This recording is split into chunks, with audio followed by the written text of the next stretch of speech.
प्रचण्ड कमरेडले हिजो माओवादी अध्यक्ष हुँदा बोलेका कुराहरू ऋषि दमल्लाको कार्यक्रमबाट टिकटकमा प्रशस्त काटिएको छ। कुनै हालतमा मलाई केपी शर्मा ओलीज्यू, सम्माननीय केपी ओलीज्यूले प्रस्ताव गर्नु हुने पनि म जान्न, तपाईँको भिडियो रेकर्ड रहोस् भनेर बोल्नु भएको छ। उहाँले आतङ्ककारी प्रचण्डलाई झुन्ड्याइन्छ, कानुन बनाएर गर्दन सिद्ध्याइन्छ, यो गरिन्छ ऊ गरिन्छ भनेर भन्नुभएको थियो। अस्ति भर्खर फेरि अर्को भिडियोमा सम्माननीय प्रधानमन्त्री प्रचण्डज्यूलाई म बधाई दिन चाहन्छु भनेर बडो न्याउ शैलीमा भन्नुभयो। अब खुद अहिलेको गृहमन्त्री रवि लामिछानेजीले जेल हाल्ने हो, जसरी पनि रोक्ने हो, यिनीहरूलाई सिद्धाउने हो भन्नुहुन्थ्यो। अहिले सम्माननीय प्रधानमन्त्री पुष्पकमल दाहाल प्रचण्ड भन्नुभएको छ, राजनेता केपी ओली भन्न थालिसक्नुभयो दुवैजनाले। दुईजना गृहमन्त्रीबाट प्रधानमन्त्री बनेको पात्र बाहेक प्राय सबैको दुखान्त भयो। तर गृहमन्त्री भएकाहरूको कुन्नी किन हो? या त एउटा सुपर लक चाहिन्छ, होइन भने गृह मन्त्रालय अभिशप्त मन्त्रालय जस्तो भएको छ। त्यहाँ दुई तीनवटा कारण, स्रोत र साधन अधिक, सलामी गुलामी मलामी अधिक, तर त्यो डिग्निटी धान्न सकेन भने अथवा त्यो पदको गरिमा धान्न सकेन भने करप्सन चार्जदेखि सबै खालको एलिगेसन लाग्ने र पार्टीभित्र पनि असुरक्षित हुने र राष्ट्रिय रूपमा पनि असुरक्षित हुने अवस्था आउँदो रहेछ। पहिला मान्छेहरू गृह मन्त्रालयलाई सबैभन्दा शक्तिशाली मिनिस्ट्री सम्झिन्थे। सबभन्दा महत्त्वपूर्ण की मिनिस्ट्री भनेर चाहिँ अर्थ मन्त्रालय। अब मन्त्री बाहिरबाट हेर्दा साधु, भित्रबाट लोभी भयो भने त झन् डुबाइदिने मन्त्रालय हो। त्यहाँ गरेका हरेक संवादहरू रेकर्डेड हुन्छ, तपाईँलाई यति कुरो भनौँ, र इन्टेलिजेन्स पनि त्यसैले चलाउने हुनाले राज्यका सबै अवयवहरू हुन त प्रधानमन्त्रीप्रति जवाफदेही हुन्छ, वफादार हुन्छ, र रवि लामिछानेजीलाई रिस्क जोनमा त्यो मन्त्रालयले राखेको छ। तर त्यो रिस्क जोनमा बस्दा पनि उहाँ सफलतापूर्वक अवतरण गर्नुभयो, राम्रो काम गर्नुभयो भने फेरि उहाँलाई सफलता पनि हात लाग्छ। नेकपा एमालेका युवा नेता पुण्य गौतमजी हाम्रो साथमा हुनुहुन्छ। पुण्यजी, यहाँलाई हार्दिक स्वागत छ। धेरै धेरै धन्यवाद। अब फेरि प्रचण्डलाई गाली गरिरहनु त? अब मैले भन्थेँ नि, अलिकति शब्द चयन अलिकति ठिक ढङ्गले गरौँ है, भोलि फेरि एकै भयो भने आलोचना गर्न लायक पनि नहोला भनेर। होइन, पहिलो कुरो त मैले कहिले पनि गाली गलौजको मामुवाला शब्द प्रयोग गर्दिनँ। राजनीतिक भाषाको आधारमा आलोचना गरिएको हो। मेरो शब्दकोशमा अश्लीलता भन्ने लेस पनि छैन। त्यस्तो कुरा गर्नुहुन्छ भने प्रचण्ड कमरेडले हिजो माओवादी अध्यक्ष हुँदा बोलेका कुराहरू ऋषि दमल्लाको कार्यक्रमबाट टिकटकमा प्रशस्त काटिएको छ। कुनै हालतमा मलाई केपी शर्मा ओलीज्यू, सम्माननीय केपी ओलीज्यूले प्रस्ताव गर्नु हुने पनि म जान्न, तपाईँको भिडियो रेकर्ड रहोस् भनेर बोल्नु भएको छ। त्यो त ठिकै हो त, उहाँले केपी ओलीले प्रस्ताव गरे होइन नि त, उहाँ चाहिँ प्रस्ताव गर्न जानुभएको हो नि त। होइन, यसरी कुरालाई तपाईँको गुन्द्रुक बटारे जस्तो, जेरी घुमाए जस्तो, चाउचाउ गुजुल्ट्याए जस्तो नगुल्ट्यौँ। तर सवाल के हो भने जे भए पनि, जस्तो अब बोलीको ठेगान त कसको भयो र एकजना पश्चिमतिरको भाइ केटा जो संसदमा जितेर आउनु भएको छ सांसदको रूपमा, उहाँले आतङ्ककारी प्रचण्डलाई झुन्ड्याइन्छ, कानुन बनाएर गर्दन सिद्ध्याइन्छ, यो गरिन्छ ऊ गरिन्छ भनेर भन्नुभएको थियो। अस्ति भर्खर फेरि अर्को भिडियोमा सम्माननीय प्रधानमन्त्री प्रचण्डज्यूलाई म बधाई दिन चाहन्छु भनेर बडो न्याउ शैलीमा भन्नुभयो। अब खुद अहिलेको गृहमन्त्री रवि लामिछानेजीले जेल हाल्ने हो, जसरी पनि रोक्ने हो, यिनीहरूलाई सिद्धाउने हो भन्नुहुन्थ्यो। अहिले सम्माननीय प्रधानमन्त्री पुष्पकमल दाहाल प्रचण्ड भन्नुभएको छ, राजनेता केपी ओली भन्न थालिसक्नुभयो दुवैजनाले। तर मेरो बोलीमा चाहिँ त्यस्तो दुईटा होइन, मैले अश्लीलताको कुरा गरिनँ, तर पनि तपाईँहरू अलिकति पाप दलीय ठगबन्धन भन्दै अलिकति आक्रामक ढङ्गले नै अगाडि बढ्नु भएको थियो। ठगबन्धनै हो त त्यो, ठिकै छ, ठगबन्धन भनेरै तोड्यौ नि। म त्यता जान चाहन्न। म पुण्यजी छ नि, खास आज एकदमै गम्भीर संवादको लागि आएको हुँ। अरूले गर्ने जस्तो यो हल्का टिका टिप्पणीमै रमाउँ भन्ने मलाई लाग्दैन होइन। म किन यो विषयलाई अलिकति गम्भीर पनि भन्छु भने रवि लामिछानेले उपप्रधानमन्त्रीसहित गृहमन्त्रीको पद रोज्नुभयो। गृहमन्त्रीको पद किन रोज्नुभयो भनेर कतिपयले आकलन पनि गर्लान्। र गृहमन्त्रीको विशेष गरी नेपालमा बनेका गृहमन्त्रीहरूको इतिहासको बारेमा तपाईँ हामीले धेरैपटक कुराकानी गरेका छौँ। कोही भ्रष्टाचार काण्डमा फसे, कसैलाई फसाइयो, कसैलाई बगाइयो पनि भन्छन् होइन। र दुईजना त प्रधानमन्त्री पनि बन्नुभएको छ, शेरबहादुर देउवा र प्रधानमन्त्री केपी शर्मा, पूर्व प्रधानमन्त्री केपी शर्मा ओली। रविको पनि आकाङ्क्षा भनेको त प्रधानमन्त्री बन्ने नै हो। तर अहिले आएर उहाँले ठ्याक्कै गृहमन्त्रीकै पद समात्नुको कारणलाई चाहिँ अब हामी कसरी हेर्ने होइन? उनको यात्रा कसरी अगाडि बढ्ला? अब प्रधानमन्त्रीतर्फ अगाडि बढ्ला कि बिचमा यो होइन गृहमन्त्रीहरूमाथि हुने नेपालका गृहमन्त्रीहरूमाथि हुने षड्यन्त्रको त्यो जालोमा उनी फस्छन्? यो विषयमा मात्रै कुरा पहिलो कुरो त गृहमन्त्रीको विषयमा तपाईँले इन्टरप्रिटेसन गर्नु हो। गृहमन्त्रीको रूपमा शेरबहादुर देउवाजी 48 सालमा चुनाव जितेर डेब्यू गर्नुभयो। अब भाग्यले साथ दियो, वा पटक पटक प्राइम मिनिस्टर बन्नुभयो, 5 चोटि बन्नुभयो। हाम्रो सम्मानीय पूर्व प्रधानमन्त्री श्रद्धेय राजनेता अध्यक्ष कमरेड केपी शर्मा ओलीज्यू पनि 51 सालको लोकप्रिय मनमोहन अधिकारीको सरकारमा गृहमन्त्री बन्नुभयो। उहाँ सुपर लक्की हुनुहुन्छ। फेरि पनि अर्को कार्यकाल, चौथो कार्यकालको लागि प्रधानमन्त्री बन्न तम तयार हुनुहुन्छ र राष्ट्रनायक हुनुहुन्छ। त दुईजना गृहमन्त्रीबाट प्रधानमन्त्री बनेको पात्र बाहेक प्राय सबैको दुखान्त भयो। अर्थात् कसैको पनि जहाज टाइटेनिकको नियति बाहेक अरू नियतिमा दुर्घटना भएन। जस्तो उहाँहरूको महत्त्वकांक्षाको टाइटेनिक जहाज एटलान्टिक र पेसिफिक ओसनमा यसरी अगाडि बढ्दै थियो कि अन्तिममा गएर आइसबर्गमा ठोकिएर धुजा भयो। नेपालको सत्तावाहको इतिहास, नेपालका गृहमन्त्रीहरूमाथि यस्तो किसिमको षड्यन्त्र किन बनिन्छ? होइन, म तपाईँलाई इतिहासदेखि अहिलेसम्मको गृहमन्त्रीको कुरा गरिदिन्छु, पर जानु परेन। सूर्यप्रसाद उपाध्याय आधुनिक नेपालको चाणक्य मानिने हुन्थ्यो। 7 सालपछि गृहमन्त्री खानुभयो। कुन दक्षिणपन्थी सर्पले टोक्यो, वा पञ्चायत पस्नुभयो, उहाँको राजनीतिक सखाप। अनि त्यसपछि विश्वबन्धु थापा पनि पञ्चायतको the father of panchayat Mahendra मानिन्थ्यो। The mother of panchayat doctor Tulsi Giri मानिन्थ्यो र पञ्चायतको स्तम्भको रूपमा, पिल्लरको रूपमा विश्वबन्धु मानिन्थ्यो।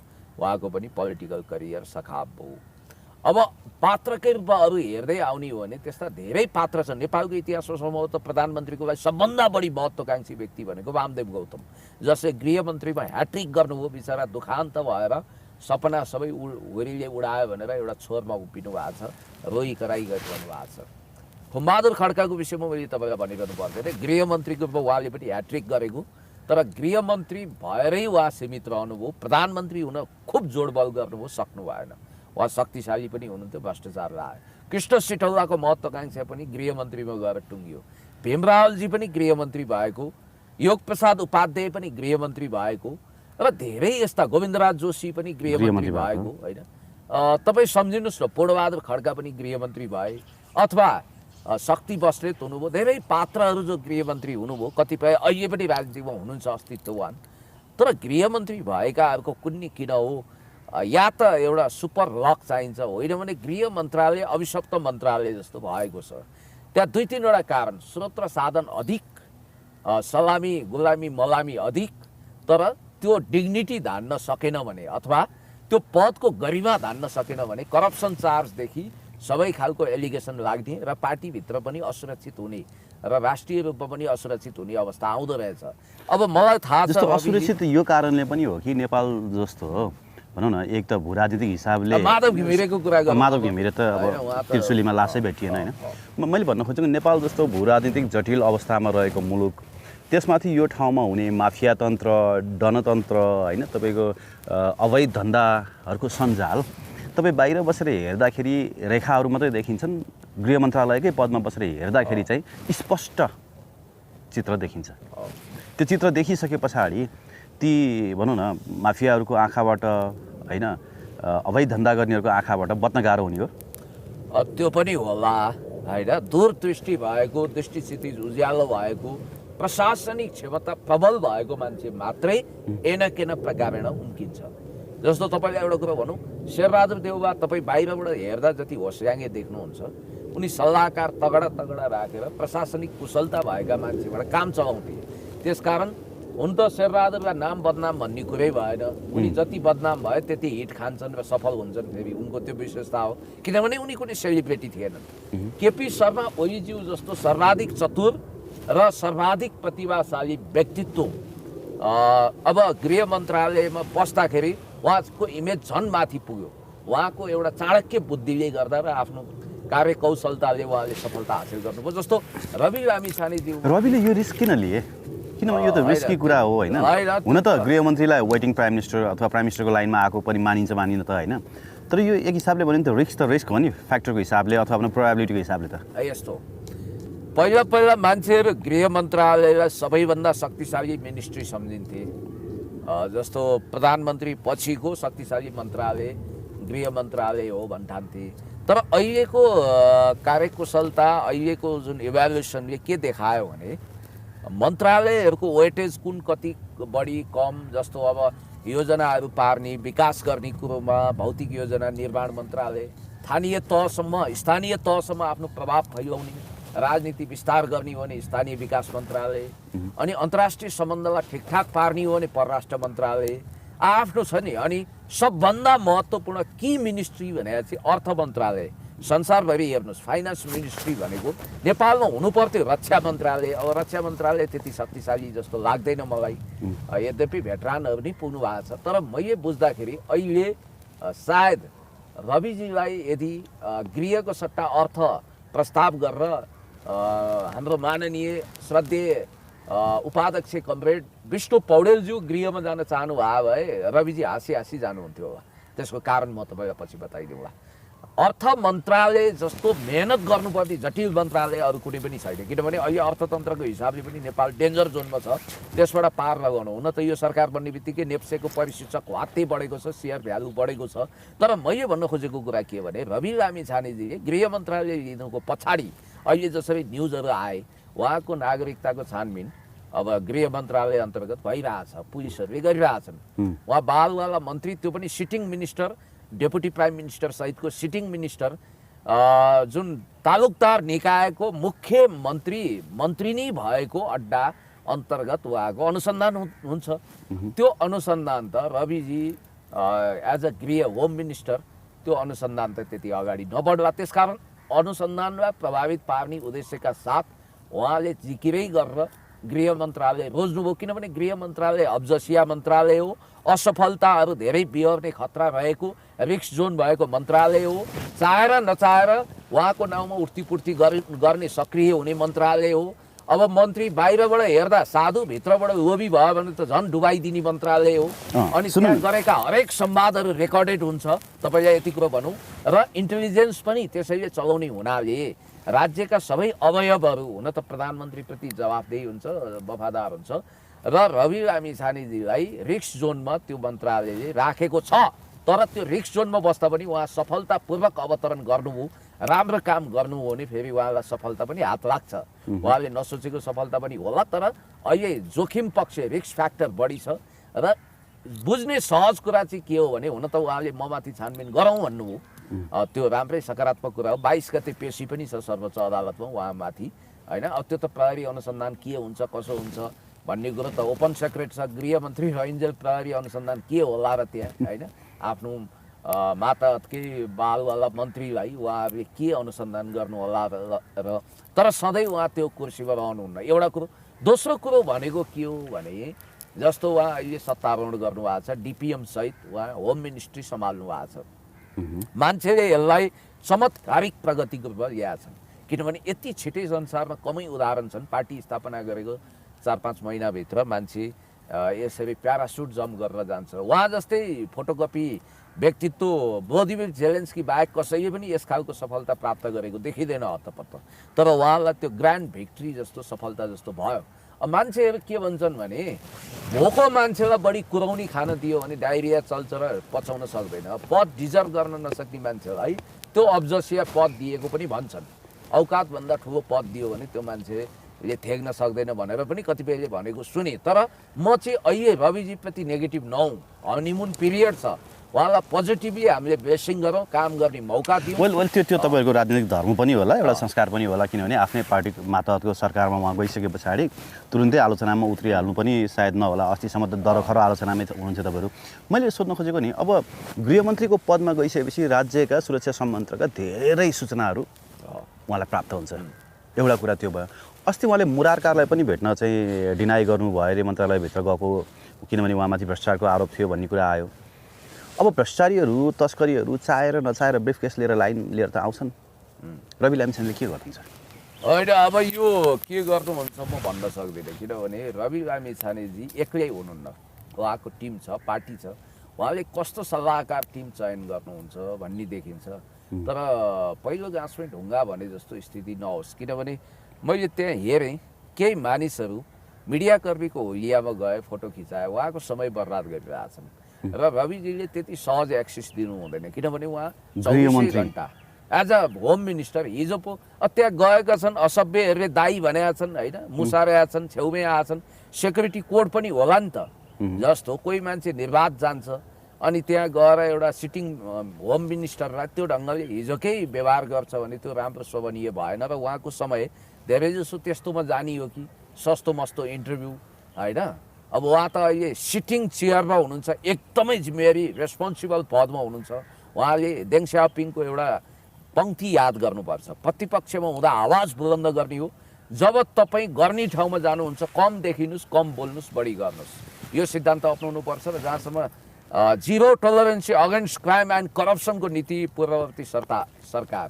हाम्रो श्रद्धेय अध्यक्ष कमरेड केपी शर्मा ओलीज्यूले बनाउनु भएको थियो र आगामी दिनमा पनि उहाँ जब प्रधानमन्त्रीको रूपमा आउनुहुन्छ सुशासनको मुद्दा र भ्रष्टाचार रहित समाजलाई र राष्ट्रियताको मुद्दालाई बढी जोड दिनुहुन्छ र यसपटक रवि लामिछानेजीले अब कसरी स्टेप चाल्नुहुन्छ जस्तो अब केही कामहरू गर्न खोजेको जस्तो देखियो त्यो भनेको त अब फेरि उहाँले के भनिदिनु हो भने म क्याबिनेटभित्रै प्रतिपक्ष हुन्छु भनिदिनु हो संसदीय व्यवस्थामा पार्लियामेन्ट्री सिस्टममा के हुन्छ भने प्रधानमन्त्री अल इन अल हुन्छ क्याप्टेन अफ क्याबिनेट हुन्छ प्रधानमन्त्रीसँग असहमति राख्नुको मतलब तपाईँ मन्त्रीमण्डलमा रहनुको औचित्यता हुँदैन या त प्रधानमन्त्रीले बर्खास्त गर्नुपर्छ या उहाँ आफैले बुझेर म अपोजिसनमा गएँ प्रधानमन्त्रीज्यूको राय मलाई चित्त बुझेन म राय बजाउन चाहन्छु भनेर नोट अफ डिसेन्ट त त्यहाँ लेख्नै पाइँदैन तपाईँलाई थाहा छ यो कुनै पार्टीको अधिवेशन पनि होइन र पार्टीको मिटिङ चलेको अवस्था पनि हुँदैन किनभने यो क्याप्टेन अफ क्याबिनेटको हिसाबले प्राइम मिनिस्टरियल अफिसमा उहाँले एउटा मिनिस्टरको रूपमा प्रधानमन्त्रीलाई अप्रिसिएट गर्ने हो भनाइको मतलब जोसुकै प्रधानमन्त्री होस् चित्त बुझेन भने राजीनामा दिने चित्त बुझ्यो भने काम गर्ने हो यो अहिलेको हाम्रो थ्योरिटिकल कुरा हो अब उहाँले प्रतिपक्ष भन्नु अनौठै लाग्यो सुन्दा मजै आउँछ वाह त्यहाँभित्र पनि उहाँले यो निर्वाह गर्नुहुन्छ भूमिका भन्ने तर मलाई कहाँ आशावादी छु भने हुन त रविजीले सरकारको प्रवक्ता हुन डिनाइ गर्नु भन्ने कुरा आयो हाम्रो माननीय अर्थमन्त्रीज्यू उप प्रधानमन्त्रीज्यू अत्यन्तै मेच्योर्ड इमान्दार र कार्यकुशल हुनुहुन्छ विष्णु पौडेलज्यू र उहाँ जुन क्याबिनेटमा रहनुहुन्छ त्यो क्याबिनेट प्राय उहाँले सफल बनाउनुहुन्छ मलाई त के लागिरहेछ भने मिडियामा प्रचारबाजी अब प्रचण्डको त स्वाभाविकै हुने हो प्रधानमन्त्री प्रचण्डज्यूको प्रचारबाजी रविजीको होला कार्यकुशल हिसाबले त्यसको डिफ्याक्टो प्राइम मिनिस्टरको रूपमा त मलाई त विष्णु पौडेलजी हुनुहुन्छ जस्तो लाग्छ र सुपर सरकार कोही छ भने बालकोटै छ पावर हाउस बालकोटै हो आखिर रहेछ श्रीकृष्ण एक भने जस्तो सबै गएर शक्ति थेग्रिने भने बालकोटमै हो खुमलटार पनि गएर केन्द्रित हुने बालकोट हो बालुवाटार पनि बालकोटमै केन्द्रित हुने हो त्यसकारण शक्तिको वास्तविक स्रोत भनेको बालकोटमा छ हुन त कतिपयले चाइनासँग छ भन्नुहान यो समीकरणै चाइनाले रातारात बनाइदियो भन्नुहान ती हाइपोथेटिकल कुरामा जानु हुँदैन मनोहर कहानीमा हैन त्यहाँ म आउँछु सुन्नु न अहिले हामी स्किप नगरौँ न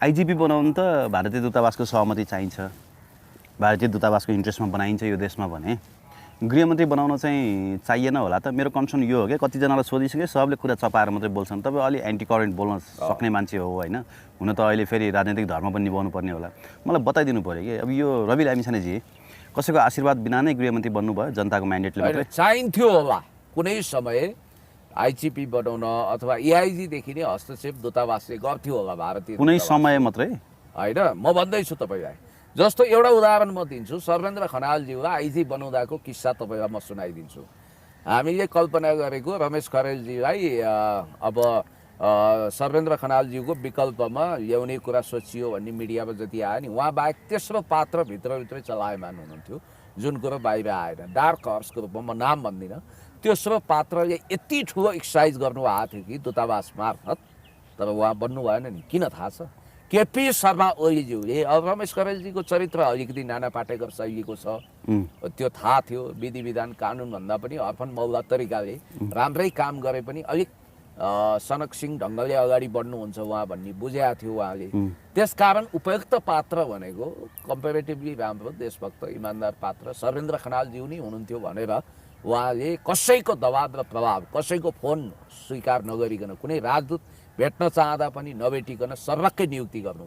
तर देउबा सरकारको हकमा वा अरू सरकारको हकमा तपाईँले भनेको कुरा सुनेको छु। अब विदेशी शक्ति केन्द्रले नै गृहमन्त्री बनायो अथवा उहाँलाई त्यो मन्त्रालय रोज्न लगायो, के भयो भन्ने कुरा जहाँसम्म उठेको छ त्यसलाई म 100% अस्वीकार गर्न सक्दिनँ, प्रष्टै भन्छु। किनभने देशी विदेशी खेल हामीलाई थाहा हुँदैन, स्याडोमा के खेल खेलेका छन्।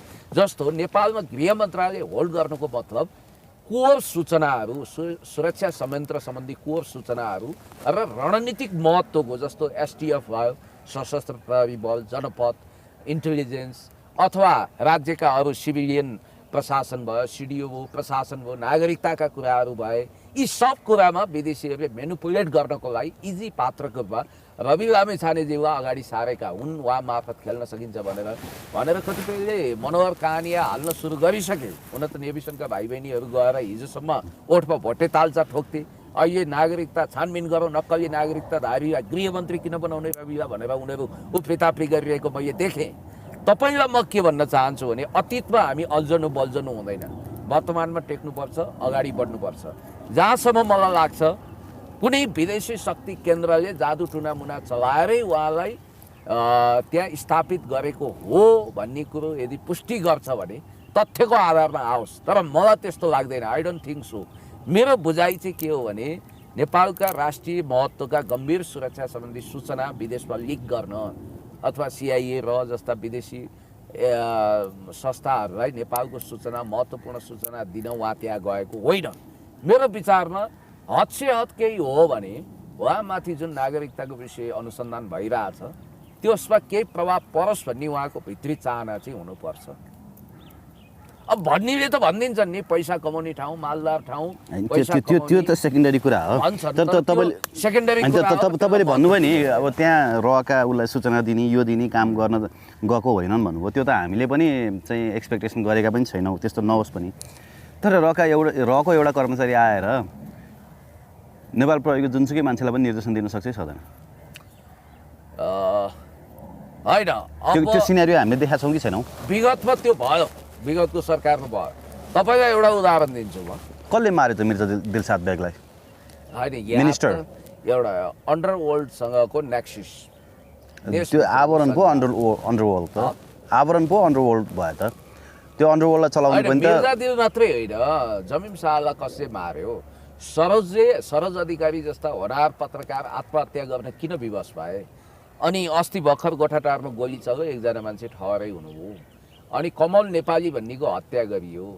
यी आदि लहर तान्दा पहरो गरिदिन्छ। नेपाल प्रहरीको काबिलियतमाथि किन शङ्का गर्नु? गणेश केसीज्यू अहिले पनि जीवित हुनुहुन्छ, उहाँले कत्रो मेहनत गरेर अब कुत्याएर नियतिले धकेलेर यता ल्याएको चार्ल्स सोब्राजलाई समात्नुभयो। इन्टरनेसनल क्रिमिनल जसलाई भारतले चिनेन सकेन, त्यसलाई नेपाल प्रहरीले करापजाप पारेको इतिहास छ।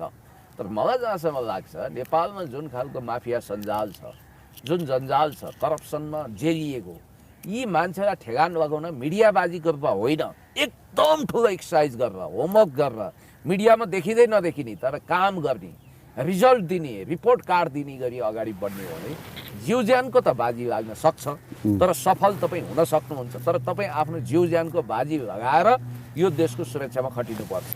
मेरो भनाइ त्यो हो। यो देशलाई शान्ति, सुरक्षा, अमन चयन कायम गर्ने हो भने एउटै गोली नचलाइकन, एक ठाउँमा पनि हङ्गामा नगरिकन।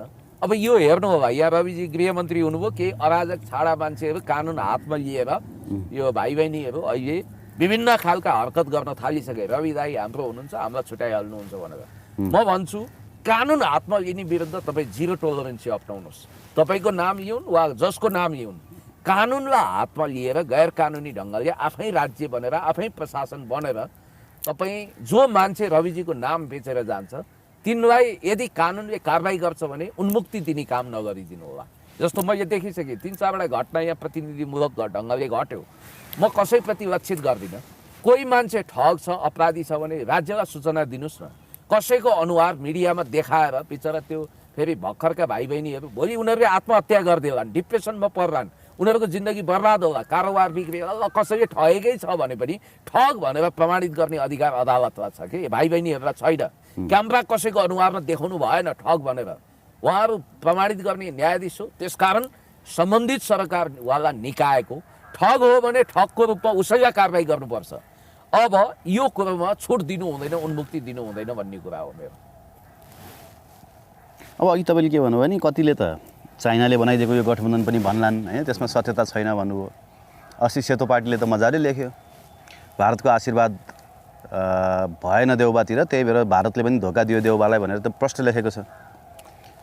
अब यो गठबन्धन त भारतले बनाइदिएको रहेछ त। सेतो पार्टी सूचनाको देवादिदेव महादेव होइन होला, अथवा सेतो पार्टी सूचनाको एक हप्ता अगाडि त डाक्टर विजय मिश्रले भन्नुभएको थियो त, यो गठबन्धन टुक्रिँदैछ, प्रचण्ड र ओली मिल्दैछन्, प्रचण्डलाई प्रधानमन्त्री बनाउँदैछन् भने एक हप्ता अगाडि उहाँले भनिदिइसक्नु भएको थियो। त्यो काकताली पनि होला, अथवा उहाँले कहीँबाट सूचना पाउनु भएको थियो होला, कहाँबाट पाउनु हो। त्यही त सेटिङ त बन्द कोठामै बनेको हो नि त यो। सुन्नु न, कहिले काहीँ काकताली लाग्छ, हुन त तपाईँले हेर्नुभयो नि त्यो भिडियो। सुन्नु न, प्रकाण्ड मानिएका एकजना ज्योतिष महोदयको भविष्यवाणीले हावा खायो। अर्का ती कानमा कुण्डल झुन्डाउने जगल्टे ज्योतिषीको त मलाई कुनै भरै लाग्दैन होइन, उहाँले अध्ययन गरेको छ जस्तो पनि मलाई लाग्दैन।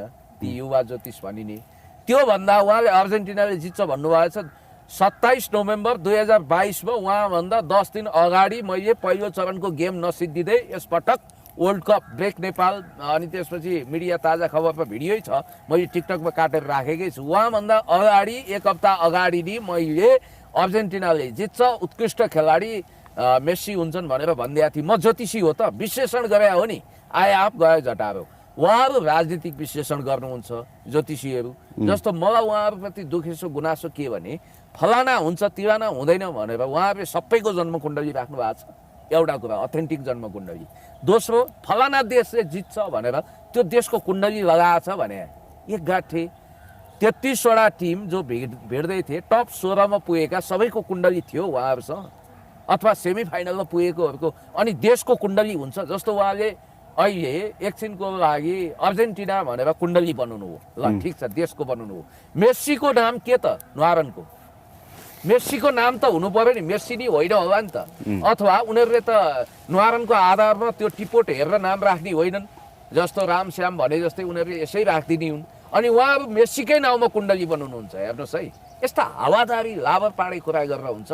अब जहाँसम्म तपाईँले मलाई भन्नुहोस् सेतो पार्टीको न्युज, अब यहाँनिर मेरो भनाइ के छ भने, चीनले वास्तवमै नेपालको भूराजनीतिक अवस्था पश्चिमाहरूको काख पल्टामा जाँदा, नेपालमा अन्तर्राष्ट्रिय चलखेल हुँदा, एसपिपी जस्ता सम्झौताहरू आउँदा, नागरिकता विधेयक जस्ता घातक विधेयक जस्तै यो देशको सिक्किमीकरण फिजीकरण गरेर चाइनालाई अप्ठ्यारो पार्न सक्थ्यो, नेपालमा भ्लादिमिर जेलेन्स्कीहरू जन्माएर दक्षिणपन्थी समीकरण बनाएर यो देशलाई अन्तर्राष्ट्रिय शक्ति केन्द्रको खेल मैदान बनाएर बिआरआई लगायतका प्रोजेक्टहरू तुवाएर तपाईँले देखिहाल्नु भने बिआरआई कार्यान्वयन गर्नको लागि कति हिचकिचाएको थियो। अहिले त केरुङ रेलमार्गको अध्ययन गर्न चिनिया टोली नेपालमा आउने अवस्था भइसकेको त। त्यस कारणले मैले भन्न खोजेको के भने, चीन नेपालको एउटा भेटरान मित्र राष्ट्र हो र मित्र राष्ट्रको हैसियतमा चाइनाले जो समृद्धि र विकासको खाका कोर्दैछ त्यो अनुकूलको गभर्मेन्ट नेपालमा होस्, वामपन्थीहरूको सके पार्टी एकता होस्। किनभने हामीले ढाँट्नु पर्ने लुकाउनु पर्ने कुरा छैन नि। प्रेसिडेन्ट सीसँग हाम्रा नेताको सिधा हटलाइन हुनसक्छ,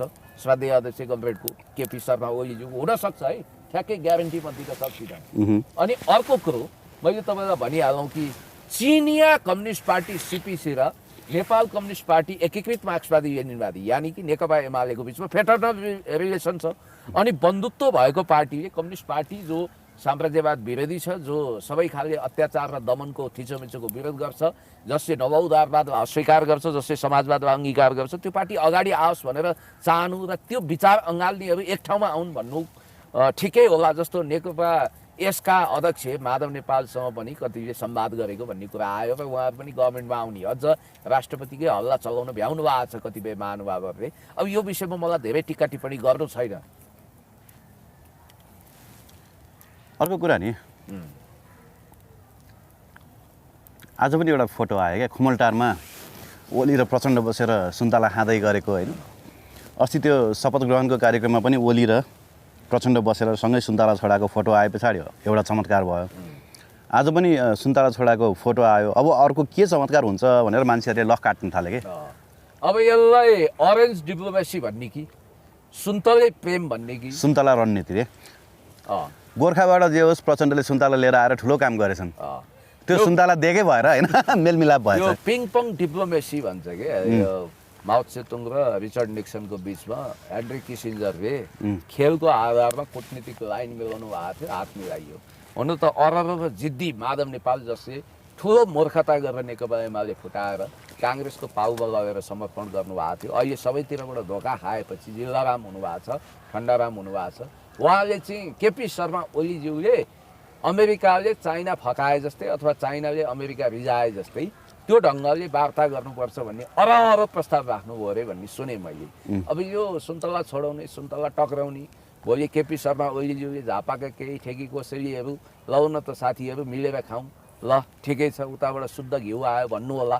ती कुराहरू आफ्नो ठाउँमा कट्सी कल रमाइला कुराहरू, ठट्टा मजाक, सुन्तले प्रेम छँदैछ। फेरि केपी शर्मा ओलीज्यू र प्रचण्ड बिचमा लभ एन्ड हेटको रिलेसन रहेको कुरा लुकेको छैन। अनुमान गर्नेहरूले प्रचण्डले पार्टी सञ्चालन गर्न नसकेपछि नेकपा एमालेमै लगेर बुझाउँछन्। अझ कति भयो अरे भने नेकपा यसमा त माधव नेपाल बाहेक 9 भाइले गएर ल है अहिले पार्टी एकता गर्न चाहिँ हतार नगर्नु, किनभने भोलि हामी मन्त्री बन्न सक्दैनौँ, यसो कुरौँ पछि गर्नु होला। अहिले चाहिँ हामीलाई मन्त्री बनाइदिनु, होइन भने हामी एमालेमा जान विवश हुन्छौँ भन्न थालिसके अरे। मुकुन्द नेउपानेजीले त निशर्त आउनुपर्छ भनिरहनु भएको छ र झलनाथ खनाल जो राष्ट्रपतिको लागि आतुर हुनुहुन्छ, नभए राष्ट्रपति बन्न सकिन्छ कि भनेर माधव नेपाललाई घचघचाएर पार्टी एकताको निम्ति पहल गरौँ, होइन भने 9 भाइ टिपेर मै जान्छु भनिरहनु भएको छ अरे। उता माधव नेपाल यो पद किन झलनाथलाई दिने, मै बरु पर्छु, कुरा मिलाउँछु, रुन्छु, कराउँछु, मै मन पगाल्छु, छिटोभन्दा छिटो मिलाएर बरु राष्ट्रपति हुनु पर्ला भनेर प्रचण्डको उहाँ कान ठोक्दै हुनुहुन्छ र निकट भविष्यमा। अब फेरि के छ भने भोलि यहाँ भित्रको कुनै तिल्के मिल्के झिल्केले समर्थन झिक्देला, दक्षिणपन्थी सोच राख्नेहरूको कुनै भर हुँदैन। योभन्दा आकर्षक अफर आयो भने ओल्ला घरको नरे पल्ला घरमा सरे जस्तो होला, किनभने काङ्ग्रेसले त यो वामपन्थी गठबन्धन विदेशीहरूको इसारामा टुक्राउन अहोरात्र मेहनत गर्नेवाला छ। शेरबहादुर चैनको निन्द्रा सुत्दैनन्, विदेशीहरू चैनको निन्द्रा सुत्दैनन्। यो अहिले पाएको भन्दा आकर्षक मन्त्रालय दिएर भने पनि यी मान्छेहरू जसको कुनै पोलिटिकल भर छैन, विश्वास छैन, यिनीहरूलाई तान्ने गरी सेटिङ होला देशी विदेशी शक्ति केन्द्रको। त्यसकारण यी गए भने पनि सरकार नबत्कने गरी समाजवादीका मानिसहरूलाई पनि 10 भाइलाई पनि ल्याउनुपर्छ भन्ने हिसाबले प्रचण्डले र कतिपय एमालेकै नेताहरूले कमरेडहरूले मेहनत गरेको भन्ने सुनियो। तर जबसम्म हाम्रो श्रद्धेय अध्यक्ष राजनेता कमरेड केपी शर्मा ओलीज्यू यो कुरामा सहमत हुनुहुन्न, सकारात्मक हुनुहुन्न, जबसम्म यो नेकपा यस भनिने घातक र माधव नेपाल भनिने गद्दारी गर्ने मानिसको विषयमा एउटा गम्भीर किसिमको आत्मसमीक्षा गरेर अध्यक्ष कमरेडले बोल्ड डिसिजन लिनुहुन्न, तबसम्म यो प्रस्तावले साकार रूप लिएला जस्तो लाग्दैन। अब प्रचण्ड कमरेडको जोड बलमा नेकपा यसका मान्छेहरू आएर सरकारमा संलग्न हुन सक्लान् अथवा नसक्लान् त्यो बेग्लै कुरा हो। तर नेकपा एमालेमा आएर पार्टी नै एकता हुने कुरा चाहिँ अब मैले सुनेसम्म माधव नेपाल बाहेक सबैलाई स्वागत गर्न पार्टी तयार छ। बरु माधव नेपालले गद्दारी गरेको कुरालाई चाहिँ क्षमा दिन सकिँदैन, किनभने अहिले क्षमा दिइयो, क्षमा दिनुको मतलब उहाँलाई राष्ट्रपति सरह बनाउनु, वरिष्ठ नेता बनाउनु हो। यसले के एउटा दण्डहीनताको विकास गर्छ, के एउटा खराब संस्कारको विकास गर्छ भने छँदाखाँदाको पार्टी फोर्ने, रनमन डुल्ने, उता पाइएन भने यता आएर फेरि नेता बन्ने, यो खालको नजिर स्थापना नगरोस् भनेर कमसेकम श्रद्धेय अध्यक्ष कमरेड केपी शर्मा ओलीज्यू कन्सियस हुनुहुन्छ र हाम्रा पार्टीका वरिष्ठ नेता महासचिव लगायतका उपाध्यक्ष लगायतका वरिष्ठ उपाध्यक्ष कमरेड ईश्वर पोखरेल पनि यो कुरामा कन्सियस हुनुहुन्छ भन्ने मैले बुझेको छु। हेर्दै जाउँ, नेपालको राजनीतिमा मौसमको भर हुँदैन, कतातिर अगाडि बढ्छ, किनभने यहाँ भावनाको कुरा हुँदैन। सरकारलाई दिगो स्थिर बनाउने हो भने भोलि तिल्के मिल्के झिल्केले टेको पुडो नअडाउँदा र यिनीहरू अन्त जाँदा पनि सरकार नढल्ने गरी गणपूरक सङ्ख्या त झन् बढाएर लानु पर्यो नि त। हस् पुण्यजी, थ्याङ्क यू भेरी मच। ल धेरै धेरै धन्यवाद, तपाईँलाई पनि नमस्कार।